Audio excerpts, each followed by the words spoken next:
I want you to imagine something. You wake up, stumble over to the mirror, and there's nothing there. Seriously, no reflection, no shadow, just empty space where you should be. Sounds like something straight out of science fiction, right? Well, today we're going to dive into the real physics behind this amazing idea and find out if it's actually possible. So let's get right to it. Could you, a real living person, ever become truly invisible?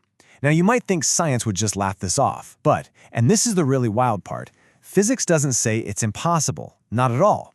It just says it's incredibly, unbelievably difficult. So where would we even start? Okay, first things first. We have to get on the same page about how we see anything at all. You see, invisibility isn't really about making something vanish into thin air. It's all about tricking our eyes. And that means we're playing a game with one key element: light. The way we see is, at its core, pretty simple. Light from a source, like the sun or a lamp, zips out and hits an object.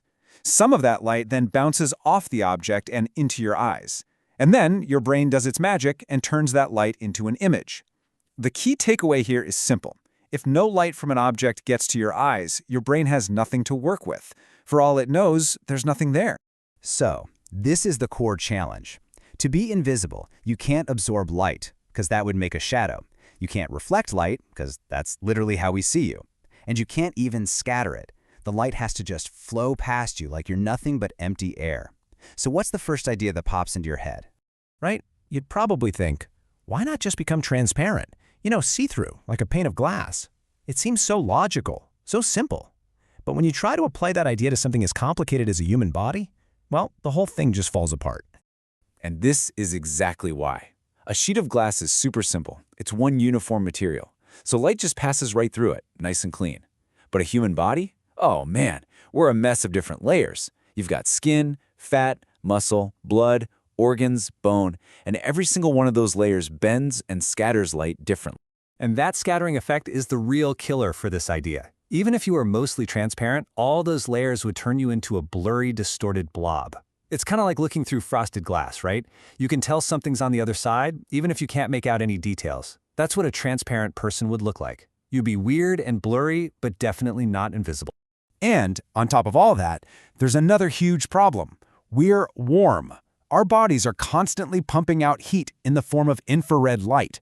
So even if you somehow became invisible to the naked eye, any camera that can see an infrared would spot a perfect, glowing, human-shaped figure standing there. True invisibility has to fool everything. So if making light pass through us is a no-go, what's plan B? Well, this is where the actual science gets really, really cool. The most promising idea scientists are working on isn't about letting light through you, it's about bending light around you. The key to this incredible feat is a technology called metamaterials. Now, these aren't materials you can just, dig out of the ground.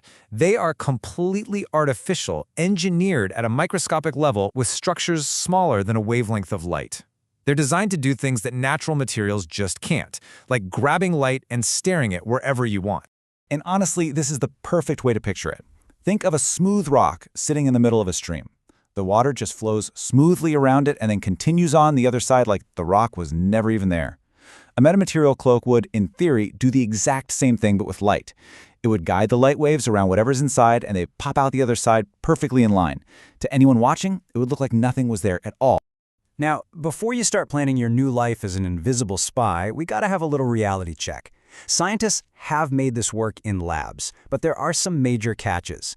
Right now, it only works for very specific, single colors of light. It also tends to only work if you're looking from one exact angle. And the objects they're hiding are, well, microscopic. So yeah, a full-body, human-sized cloak is still very much in the realm of science fiction. But hey, let's dream for a second. Let's say we figure it all out. We solve all of those massive technical problems and build the perfect invisibility cloak. Well, there's still one huge, fundamental catch. A paradox that the movies almost never talk about. And it's a problem that hits at the very core of what it means to see anything at all. What's the one thing everyone forgets when they dream about being invisible? Just think it through with me. We've established that for you to see, light has to enter your eyes. But for you to be invisible using a metamaterial cloak, that light has to be bent perfectly around your entire body. That includes your head and, yeah, your eyes. If the light is being guided around you, then none of it can actually get to you. And there it is. That's the ultimate mind-bending paradox of invisibility. The very thing that would make you unseen by the rest of the world would also stop you from seeing the world yourself. You'd be a ghost, all right, but a completely blind one, just stumbling around in the dark. So when we put all of this together, you start to realize the quest for invisibility is so much bigger than we first thought. The problem isn't just a simple engineering challenge of how to hide something. That's just one piece of the puzzle. The real challenge, the true challenge, is about fundamentally redesigning our entire relationship with light itself.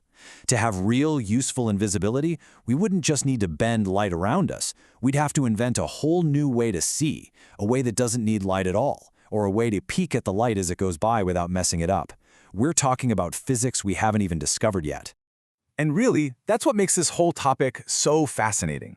The chase for something like invisibility, even if we never get there, forces us to ask these huge questions about the limits of our knowledge. It pushes us to imagine new possibilities. And it really makes you wonder, doesn't it? What other ideas that we call impossible today are maybe just one big breakthrough away from becoming tomorrow's reality?